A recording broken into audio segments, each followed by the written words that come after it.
Assalamualaikum warahmatullahi wabarakatuh. Saya Tria Iyatri ingin membuat tugas biologi laut tentang mangrove. Adapun yang pertama itu webinar mangrove tentang sejarah mangrove, yaitu ada 3 kelompok, IKMPHP, Pokmaswas, dan Pokderswiss. Di KMPHP ada itu penanaman mangrove, mengedukasi masyarakat, pengendalian das di bagian hilir muara Sungai Pemali. Dan di Pokmaswas ada mengawasi SDA dan SDM. Di Pokderswiss ada mengedukasi bidang pariwisata dan meningkatkan ekonomi. Pada profilnya adalah KMPHP Mangrove Sari melakukan kegiatan dilakukan sejak 2005 dengan melakukan rehabilitasi hutan mangrove, pemberdayaan masyarakat muara Sungai Pemali, kampanye penyadaran kepada masyarakat, pendidikan lingkungan hidup kepada anak sekolah, pelindungan lingkungan untuk ekowisata, dan pembibitan mangrove, dan juga pengendalian DAS di bagian hilir muara Sungai Pemali. Selanjutnya, bencana untuk berdaya abrasi yang terjadi adalah adanya tekanan alam, tekanan ekonomi, dan tekanan sosial. Kegiatan KMPHP Mangrove Sari melakukan step 1 itu kampanye, yaitu penyadaran masyarakat melalui seni budaya. Pada step 2, mereka melakukan pengendalian DAS, melakukan monitoring sumber daya alam. Pada step ketiga, mereka melakukan pemberdayaan, yaitu memaksimalkan potensi masyarakat. Pada step keempat, mereka melakukan ekowisata, yaitu memunculkan nilai ekonomi sirkular. Penyadaran lingkungan yang dilakukan mereka adalah melakukan kampanye penyadaran lingkungan baik di darat maupun di laut.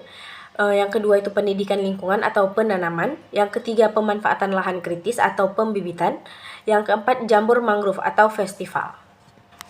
Pada penanaman dan pengendalian DAS, mereka melakukan pengawasan sumber daya alam yang dimanfaatkan oleh manusia, menciptakan bagian hilir sungai yang kondusif, peningkatan sumber daya manusia, dan melakukan kegiatan rehabilitasi lingkungan. NBS adalah Nature Based Solution, yaitu melindungi, meningkatkan kualitas, serta untuk memastikan kemampuannya dalam mensejahterakan manusia sesuai dengan jasa lingkungan yang diberikannya. Basis kegiatan implementasi program adalah isu-isu ekosistem dan pelindungan ekosistem. Pemetaan dan pengkajian isu-isu keseluruhan potensi sumber daya alam untuk melihat tingkat potensi manfaat dan potensi ancaman. Perlu ada pengelolaan untuk menjawab beberapa tantangan sosial kemasyarakatan di wilayah sekitar perubahan suhu atau cuaca, risiko berencana, degradasi ekosistem, hilangnya jasa ekosistem, ketahanan pangan, dan ketersediaan air. Dan juga ada model pengelolaan tersebut terdiri dari 3 bagian, yaitu potensi ekonomi yang layak untuk dikembangkan, peningkatan keanekaragaman hayati yang terukur, dan rencana tata kelola yang inklusif dan terpadu. Selanjutnya, dampak yang ditimbulkannya adalah aset, memiliki aset. Pekerja menyerap tenaga kerja 250 orang, usahanya memiliki 30 jenis usaha masyarakat, mitranya memiliki 70 mitra kerjasama, dan pada hutannya ada penanaman, ada luas 440 ha, mangrove 17 jenis, dan karbonnya. Habitatnya jenis burung 27 jenis, jenis ikan 76 jenis, dan jurnalnya memiliki 35 hasil riset oleh akademisi, dan Wisman dikunjungi oleh 30 negara. Dampak pengelolaan dan pemanfaatan mangrove yang memiliki manfaat bagi masyarakat adalah panen bandeng dan bandeng cabut duri, batik pewarna alami dari mangrove. Dampak pengelolaan daerah aliran sungai yang memiliki manfaat bagi masyarakat juga proses pembuatan garam rebus, pelestarian budaya. Dampak penanaman yang dilakukan akibat adanya normalisasi sungai, yaitu munculnya kerapatan dan penambahan jumlah populasi mangrove. Perbedaan yang di sini bisa dilihat pada tahun 2018 dan tahun 2019. Dan terjadinya kerjasama dengan NGO dalam maupun luar negeri. Baik, pesan dari mangrove yang pertama ini adalah lebih baik menyalakan lilin daripada mengumpat dalam kegelapan, dan lebih baik bekerja sama daripada saling menyalahkan, lebih yakin melakukan sesuatu daripada berdiam diri dan menyalah keadaan. Pada webinar yang kedua, penjelasan yang kedua ada apakah mangrove itu. Dasar banget, ini tidak ada pohon namanya mangrove. Mangrove adalah nama untuk sekelompok pohon yang tumbuh di daerah pasang surut. Hutan mangrove adalah kelompok jenis tumbuhan yang tumbuh di sepanjang garis pantai tropis atau subtropis, mempunyai fungsi istimewa di lingkungan yang mengandung garam dan kondisi tanah anaerob. Nama lain mangrove adalah tidal forest, coultersuline, floodboscene, hutan payau, dan mangal. Bahkan ada hutan bakau. Mengapa sebaran mangrove umumnya terbatas di habitat laut? Penyebaran propagaul mangrove oleh pasang air laut ke arah hulu sungai tidak dapat melampaui daerah di luar daya jangkauan pasang tersebut.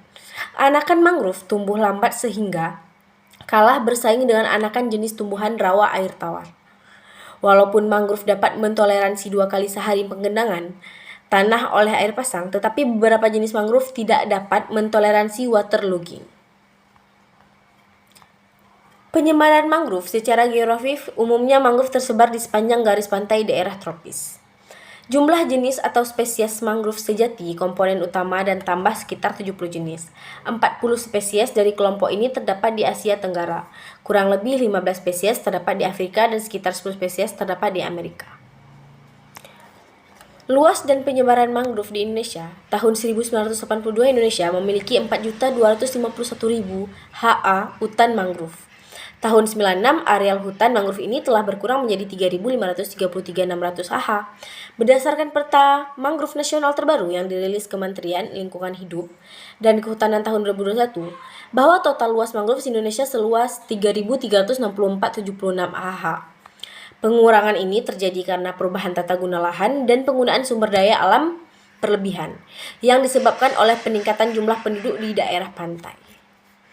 Luas hutan mangrove dunia kurang lebih 16,53 juta ha.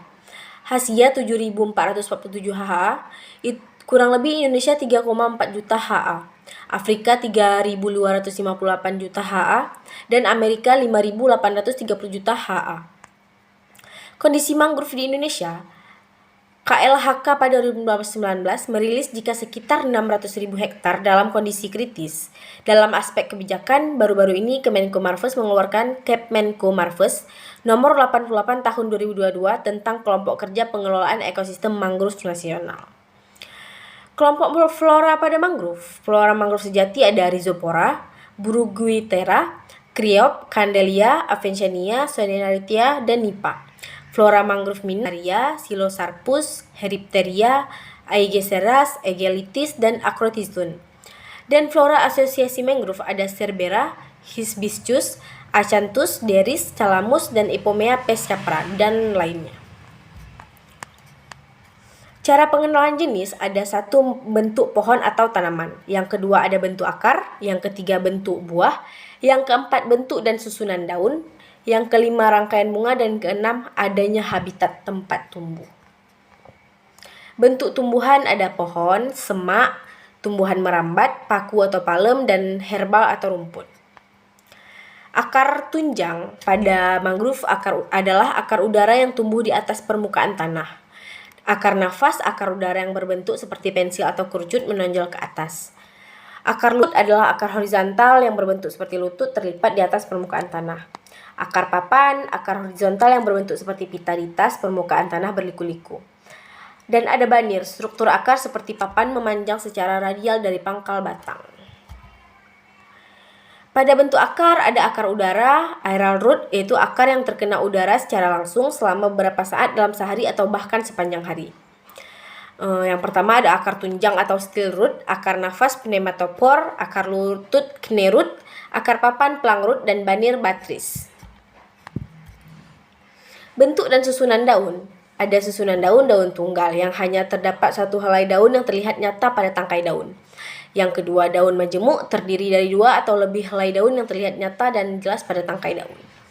Yang kedua ada tata letak bersilangan, yaitu 2 daun yang terletak berlawanan satu sama lain pada setiap buku batang pada ranting yang sama.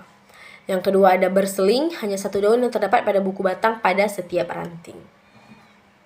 Yang ketiga itu ada bentuk daun, yaitu lancet sepanjang helai daun beberapa kali dari lebarnya, elip melebar pada bagian tengah daun, jorong atau oval melebar pada bagian tengah daun, bulat telur sungsang bentuk seperti telur, dan hati bentuk seperti pangkal dan daun melebar. Baik, selanjutnya ada pengenalan masing-masing jenis. Rhizopora, akar tunjang atau buah silinder, Bruguiera, akar lutut dan buah silinder, Soenaritia, buah seperti apel dan akar nafas, Avicennia, buah seperti kacang dan akar nafas, Cherryop, akar lutut tanpa akar udara atau buah silinder, Silocarpus, akar papan dan banir, buah seperti bola, Agiceras, buah seperti cabai kecil. Pemanfaatan mangrove pada sektor non-kehutanan ialah ada perikanan, peternakan, pertanian, dan ekowisata. Dampak kegiatan manusia pada ekosistem mangrove, pada pertama itu ada tebang habis. Dampak potensialnya adalah berubahnya komposisi tumbuhan, tidak berfungsinya daerah mencari makanan dan pengusahaan hutan. Yang kedua, kegiatan pengalihan aliran air tawar, misalnya irigasi. Dampak potensialnya ya peningkatan salinitas ekosistem mangrove, tingkat kesuburan tanah dan perairan menurun. Konversi menjadi lahan pertanian, perikanan, pengumpulan, dampaknya mengancam regenerasi stok sumber daya ikan, terjadinya pencemaran laut, pendangkalan perairan pantai. Dan yang terakhir itu ada pembuangan sampah cair. Dampak potensialnya itu penurunan kandungan O2 terlarut dan timbulnya gas H2S. Akibat kerusakan mangrove dapat dilihat dari fungsi lindungan lingkungan menurun, yaitu abrasi, intrusi, dan banjir. Kualitas habitat mangrove bagi fauna menurun, kualitas tegakan menurun, keragaman hayati pun menurun, sehingga kualitas sumber daya pesisir menurun dan mengakibatkan kualitas hidup masyarakat pesisir rendah. Sekian penjelasan webinar dari saya tentang hutan mangrove. Assalamualaikum warahmatullahi wabarakatuh.